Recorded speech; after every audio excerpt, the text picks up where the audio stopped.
So this week, we're gonna learn how to mix in GarageBand. I have mixed once before in Logic many years ago, and it wasn't much of a mix. It was just doing what I thought sounded good just to get it out on SoundCloud. So this is going to be the first time I'm ever really truly learning how to mix anything for the first time. I luckily stumbled upon a fantastic YouTube channel called The Band Guide, and it is an entire YouTube channel dedicated to tutorials on how to produce professional radio-ready music in GarageBand. That is the tagline of this YouTube channel. I thought, why not just do a maybe 2 or 3 part series of me following the 6-step process laid out in this YouTube channel. This guy, I wish I knew his name. I'm sure I'll quickly learn it here as I start watching these tutorials. He lays out a 6-step process for mixing in GarageBand. I'm not entirely sure how long each step will take, and I also know that he recommends a ear break between each step. You get up, you get a drink of water, you let your ears reset so that you can hear more accurately and you're not zoning in on certain things. I'm gonna start in step 1. Step 1 is the static mix, which is focusing on volume and panning only. Let's jump in.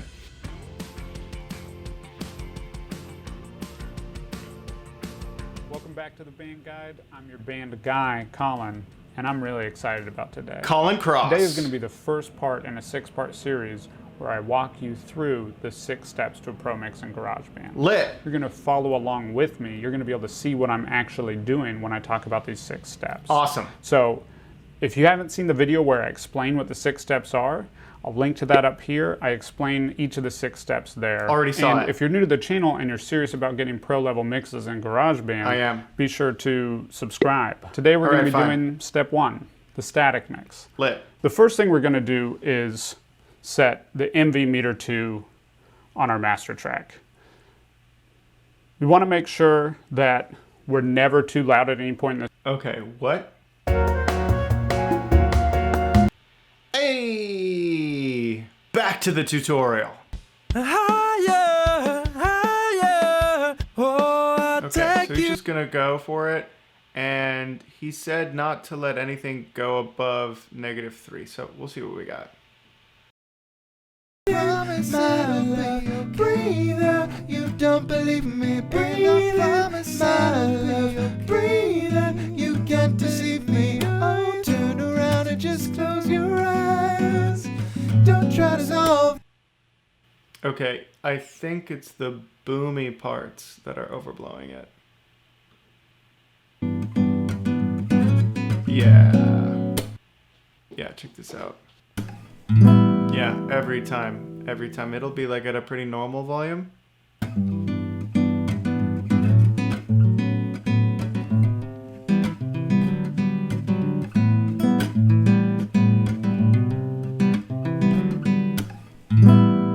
I'm gonna go ahead and ignore that because I have a feeling that that will be resolved in the condensing part of the mix. Higher, oh my love. Okay, what I want to try is actually just duplicating this. Okay, and I want to try panning it. So I want to go all the way right and all the way left. And hear what that sounds like.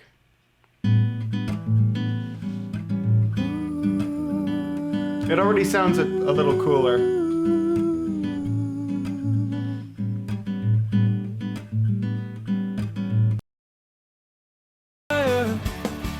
Let's try tripling it. Let's try having left, center, right. Let's see what we got. Envy all the world. You don't believe me, breathe in my love. Breathe out. You can't deceive me, breathe in my. And I'm actually going to do the same with the vocals and switch on and off the guitars and just play around. I'm just going to play around. Go ahead and add new track. You don't believe me, breathe in my love. Breathe out. You can't deceive me, breathe in my Okay, so we're tripling them up, which means we're gonna make it a lot louder, so we gotta compensate for that by turning it way down. My love, breathe out. You don't believe me. Breathe in. My love, breathe. We're gonna turn on the other guitars. Deceive me. Breathe in. My love, breathe out. You don't believe me. Breathe in. My love, breathe out. You can't deceive me. Breathe in. My love, breathe out. You don't. All right, I'm gonna turn these side guitars down. Actually, you know, I'm gonna turn the middle guitar down because I feel like it. I just like the side guitars better. I want a more like wider sound for the guitar. If I have to choose. Don't believe me, breathe in, my love, breathe in, you can't deceive me. Okay, what I'm gonna try to do, and I've done this once before, just for the breathe in, I'm going to take the left and right vocals and shift them just ever so slightly to create a bit of a chorus effect, because I do not want to use that second vocal take if I don't have to. And just shift. Let's see what we got now.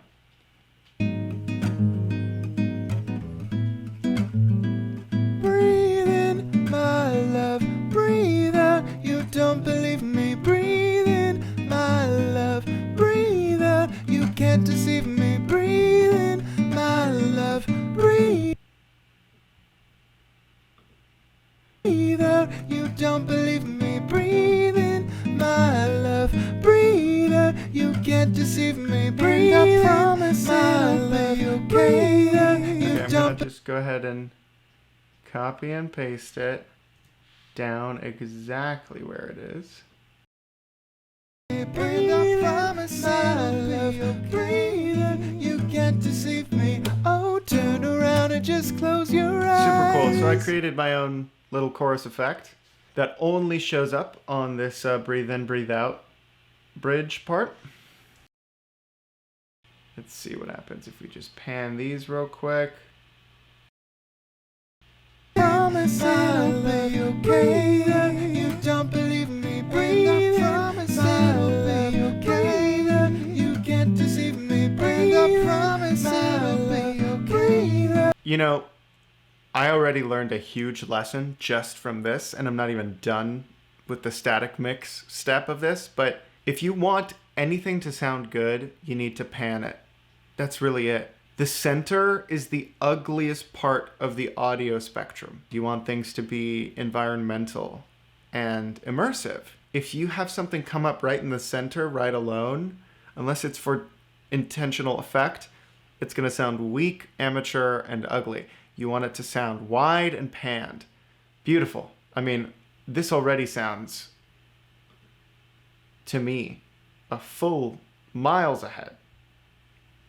My love, breathe out, you can't deceive me, breathe. I promise I'll be okay. You don't believe me, breathe. I promise I'll be okay. You can't deceive me, breathe. I promise I'll be okay. You don't believe me, breathe. I promise I'll be okay. Cool. Keep going.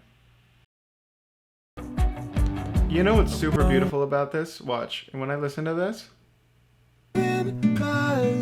I don't hear any hiss. It's not at all bothering me whatsoever. You don't believe me, breathe in, my love. Which is such an important healing moment for me, because it really does prove that songwriting matters more than production, or at least songwriting matters more than background hiss. Because eventually you track it, you produce it, you layer everything, and you don't hear the background hiss. But if you solo out one of these tracks and you judge it too quickly, then you might get distracted by the background hiss. So this is fantastic already. Okay, so I don't know how much more I can do to this for this step, because this step was just about volume and panning, and there's not that many tracks in this song right now, so that's about it compared to this guy's song, which is just massive. So we'll finish the video, but I think I'm about done with this step, which is fantastic. Hey man, I will definitely share this song with you when I post it and I follow your whole step-by-step guide to make it sound fantastic. That's it for step 1. Learned a heck of a lot in just one 18-minute YouTube tutorial. Super thankful to the band guide. Panning is everything. I mean, my God. To me, that was the largest. Besides wearing headphones, switching from my JBL speaker to my headphones, panning, I think, is like the next largest jump in the direction of Spotify-ready professional quality audio production. It just sounds so broad, and I can create my own chorus if I need to. So super, super happy with where this is going, and super excited to learn from step 2 of the band guide next week. Thank you guys so much for watching, and I'll see you then.